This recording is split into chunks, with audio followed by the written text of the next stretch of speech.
శివుడు ప్రత్యక్షమయ్యాడు. ఈ పాపం నాకు పోవాలండి, నాకు అన్నదానాలు వద్దు, ఏమొద్దు, ముందు పాపం చుట్టుకుంది, పుణ్యం కోసం పెడితే పాపం వచ్చింది అంటారు ఇది.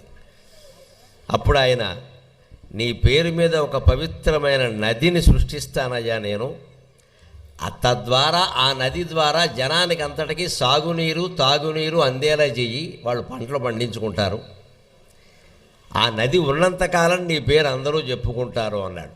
అదిగో ఆ గౌతముడి పేరు మీద సృష్టింపబడిన నదే గౌతమి నది, మన గోదావరి నది, మన గోదావరి కథ అది.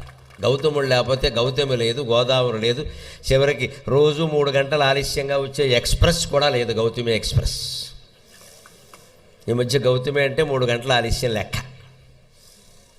ఎందుకంటే ఈ 3 గంటలు కూడా నాకు లెక్క ఏంటంటే, గౌతముడు ఆయన 2 గంటల్లో పంట 3 గంటల్లో పంట అన్నాడు కదా, అందుకని ఎక్స్ప్రెస్ కూడా వచ్చేసింది ఆ లక్షణం, 3 గంటల ఆలస్యం పో అని. గౌతమి ఆయన పేరు మీద ఏర్పడింది.